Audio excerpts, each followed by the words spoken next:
Guys, it has officially been 10 years since Star Wars The Force Awakens hit theaters, and this is my 10-year anniversary review of the movie.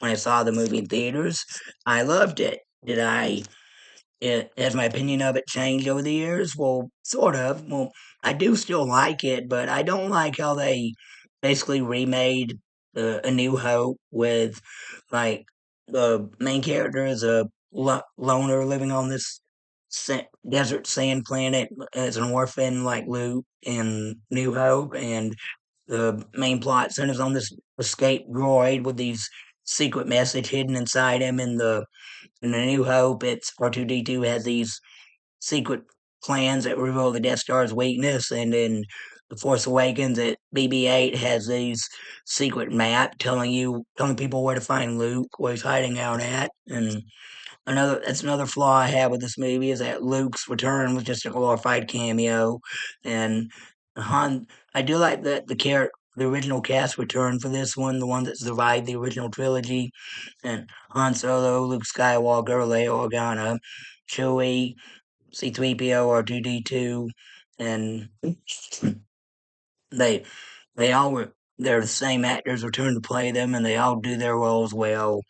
And we even well, look, Mark Hamill doesn't say anything, but he did his role well. He did good visually, and I like the new characters. I like Ray. I like Daisy Ridley. She gave a good performance, and John Boyega he did a good performance as Finn, and Oscar Isaac did a good performance as Poe, and whoever the puppeteers and the voice actor who did BB-8's voice, they all did a good job. And Lupita Nyong'o, I really like her alien character. I like the designs of it. It almost looks like it was a real alien actor on set with them. But I like Lupita Nyong'o's character. She was a wise old woman who helped Ray see visions of the future, and she has this like secret that I'm not going to spoil here. You gotta wait and see. Well, she has something that was hidden that they really needed. And the action scenes in this movie were shot pretty well. The space battles, the lightsaber fights, the brawls, the monster being let loose in the Millennium Falcon, the spaceship chases, the explosions, the final battle were all handled well. And the First Order, I get that what they're trying to do with history, like George Lucas has always used history to influence Star Wars, so they're doing the same thing he did, and they're using that some of the Nazis during World War II, after the Hitler was defeated, they escaped, and I guess they tried to form a new Nazi government. I don't know if they did that or not, but um, they didn't really need to bring the stormtroopers back. They could have introduced like some new villains, new characters. Didn't need to be another Galactic Empire. Or could have Galactic Empire wannabe, but I do like the new Death Star. How it's able to destroy multiple planets instead of just one, and I like when the lasers are fired on the new Death Star. It's seen from the perspective of the civilians on the planets watching their doom come upon them rather than the people in space who fired the weapon. And do I think Ray is a Mary Sue? No, I don't. I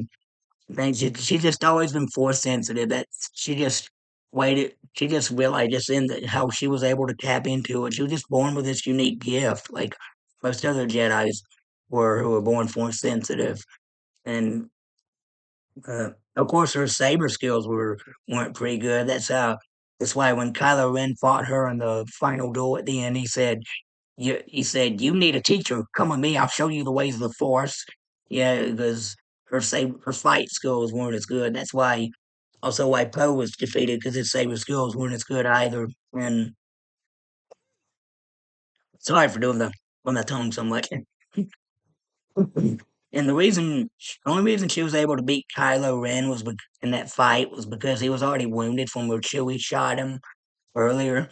So that made him a pretty easy to knock down. And I don't like how they killed off Han.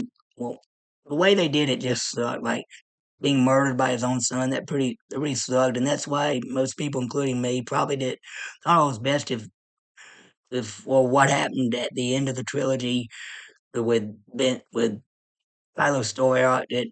shouldn't have happened. And the whole whenever he got mad, when he would throw temper tantrums and take out a lightsaber and destroy all these computers, when his troops just failed to complete their mission, that got on my nerves. It was just a whiny, arrogant brat. I mean, he didn't deserve redemption. He didn't. But this is a good movie nonetheless. I like it for what it is. I give it 2 thumbs up, 10 stars on IMDb. Although it could have been a lot better than they made it. Alright, that's my review. If you like it, please hit the like button, subscribe for more content. Thank you and God bless you. Bye.